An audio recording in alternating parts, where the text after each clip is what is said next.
Pass, and Chair now recognizes Senator Hawley for his questions. Thank you, Mr. Chairman. I want to begin by saying a special thank you and a special acknowledgement to Captain Mendoza, who shared her testimony earlier this morning. Captain Mendoza is a native of Missouri and an alumna of Park University, if memory serves. And I just want to say to her, I want to thank her for being here today, but also for her incredible bravery and courage on January 6th.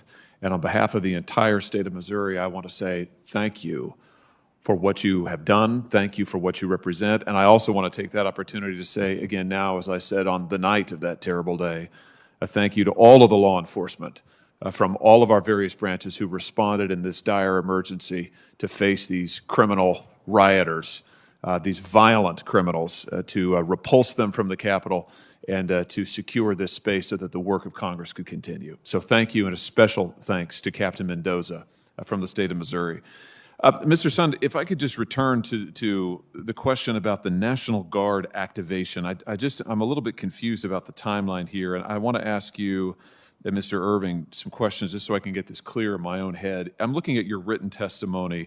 You testified that you spoke with Mr. Irving at 1:09, actually both of the sergeants at arms at 1:09 p.m. Now I understand there's a little bit of dispute about the timeline here, but you do say that Mr. Irving advised you that he needed to run it, namely the request for the National Guard, he needed to run it up the chain of command. Have I got that right? That is correct, sir. Okay, Mr. Irving, could I just ask you, when Mr. Sund says that you told him you needed to run it up the chain of command, to whom were you referring there?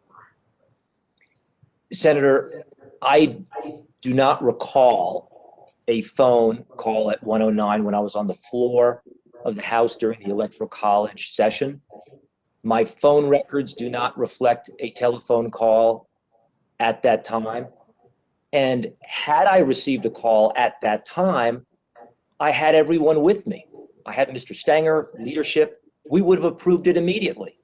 So I have no recollection of that call, and neither do I have a record of it. You say, I think, that you spoke with Mr. Sund later at approximately 1:30. Is that right? That is correct, after I left the floor. And on that call, he had indicated to me that conditions were deteriorating and that he might be making a request at a later time. Okay, and did you then say that you needed to run it up the chain of command, or words to that effect? No, not to my recollection. I notified leadership and I went to Michael Stanger's office to receive updates from Mr. Sund as to conditions outside and to determine whether he needed to make a request or not. And when the request was made, shortly after 2, we approved it. And when you say we, who's we? We approved it. I was in Michael Stanger's office, so next to Mr. Stanger. And so you did not consult congressional leadership. You weren't waiting at any point for input from congressional leadership. Is that your testimony, Mr. Irving? Have I got that right? Yes, I advised them, as we would do with many security protocols. But you weren't waiting for them at any point. There was no delay, you're saying, in getting National Guard requests, because you didn't at any point actually wait for the input of the Speaker or the Majority Leader or anybody else. No, absolutely not. Mr. Sund, is that your recollection? My recollection was at 1:09, while I was sitting in the command center watching things rapidly deteriorate, I made a phone call. The phone call was made in the presence of, I believe, both my assistant chiefs and possibly my general counsel, at which time I made the initial request that we need to activate the National Guard. The situation's bad on the West Front. I followed up at 1:22 to check on the status of the request. Okay. One of the things I'm trying to get clear on here is who would constitute the chain of command. Now, it sounds like Mr. Irving is saying that he actually never made that statement and he didn't consult anybody else. I mean, my understanding is from the statute, 2 U.S.C. Chapter 29, Section 1970, that in an emergency situation, I would think that this would qualify, that the Capitol Police Board does not have to consult with members of the Senate or House leadership in order to make a request for deployment of the National Guard or a request of other executive departments and executive agencies. So it would seem strange to me that there was any talk about a chain of command that would involve anybody other than the Capitol Police Board, given the statute. But there seems to be some confusion about the basic facts and who asked for what when. Let me just ask you this, Mr. Sun. On Monday, January the 4th, you've testified that you approached the House and Senate Sergeant-at-Arms to request the assistance of the National Guard, and Mr. Irving stated that he was concerned about the optics of having the Guard deployed. Is that right? Am I remembering that correctly? That is correct, sir. On the 4th, it actually wasn't a phone call. It was an in-person visit over to his office where I went in and requested the National Guard. And Mr. Irving, could you just clarify when you use the term optics, and maybe your recollection is you didn't, so maybe you could speak to that. Did you talk about being concerned about the optics of the National Guard? And then could you just elaborate on what you meant by that? Again, this is Monday, January the 4th now.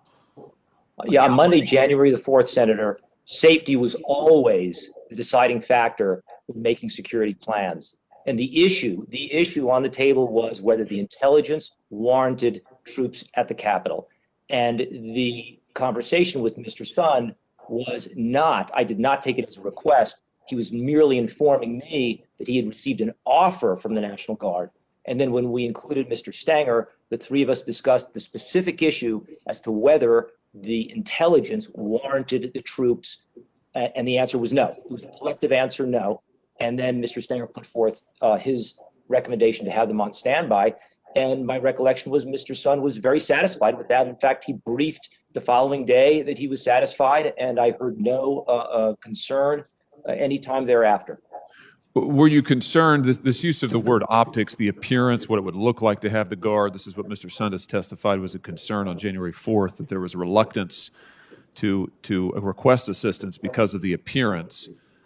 Was there something that you were, what's the appearance that you were concerned about, Mr. Irving, if indeed you were? Were you concerned that having the Guard present would look like it was too militarized? Were you concerned about the criticism of the Guard being deployed in Washington during rioting earlier this summer, the summer of 2020? Would just give us some insight into your thinking there as you recall it. Senator, I was not concerned about appearance whatsoever. It was all about safety and security. Any reference would have been related to appropriate use of force, display of force, and ultimately the question on the table when we look to any security asset is, does the intelligence warrant it? Is the security plan matched with the intelligence? And again, the collective answer was yes. Mr. Chairman, could I just ask one final question? Yes. Thank you. Madam Chair, thank you.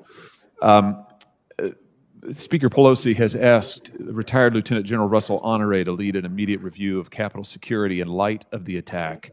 The general has said that the leadership of the Capitol Police, that'd be you, Mr. Sun, and both of you, gentlemen, the House and Senate Sergeants at Arms, he's criticized you for, and I'm quoting now, the appearance of complicity during the attack, and also said that you were potentially undertook complicit actions. Those are his words during the attack. Mr. Sun, were you complicit in this attack on January 6th? Absolutely not, sir. I've heard those comments as well, and I think it's disrespectful to myself and to the members of the Capitol Police Department. Mr. Stinger, were you complicit in the attacks on January 6th?